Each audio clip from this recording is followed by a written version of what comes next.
aliosema Mtume Muhammad sallallahu alaihi wasallam, Mwenyezi Mungu akimpenda mmoja katika waja wake yunadi Jibril, anamuita malaika wake mkubwa Jibril, na anamwambia inni uhibbu fulana, mimi nampenda fulani, fa ahibba, nawe mpende. Sio jambo dogo.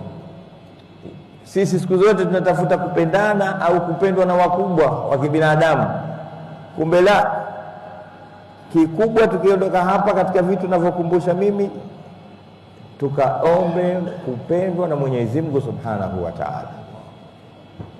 Anamwambia Jibril, mimi nampenda fulani, nampenda Sheikh Rashid, fa ahibba, mpende.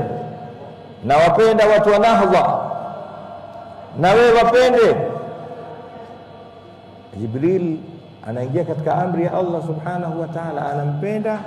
Thumma yunadi fi ahli sama, kisha analingana mbinguni, anasema inna Allaha yuhibbu fulanan fa ahibbuhu, Mwenyezi Mungu anampenda mtu fulani, naye mpendeni. Nasi Mwenyezi Mungu ajalie katika hao.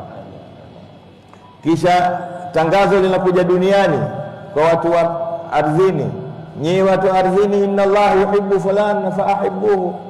Baada ya mbinguni tunatangaziwa chini, fulani anapendwa na Mwenyezi Mungu, anapendwa na Jibril, na nyinyi mpendeni. Wakimpenda watu baada ya mapenzi hayo ya Mwenyezi Mungu na Jibril na mapenzi ya watu waliokuwa mbinguni, Mwenyezi Mungu anawajua al-malaul a'la, na akapendwa na watu wa ulimwenguni, fayaj'alu lahu al-qabula, mtu huyu Mwenyezi Mungu anamjalia kabuli.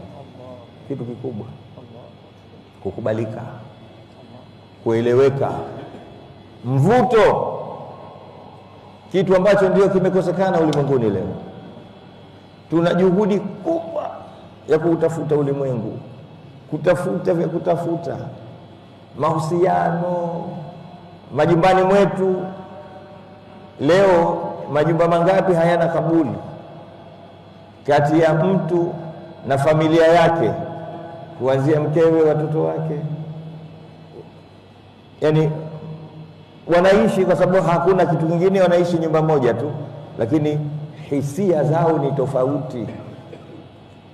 Anachokiona mzee wao sio anachokiona mama yao, anachokifikiria mama sio anafikiria watoto.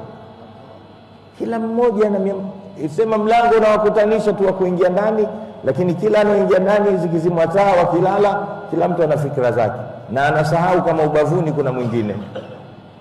Ndicho tunaona vinavyokithiri leo.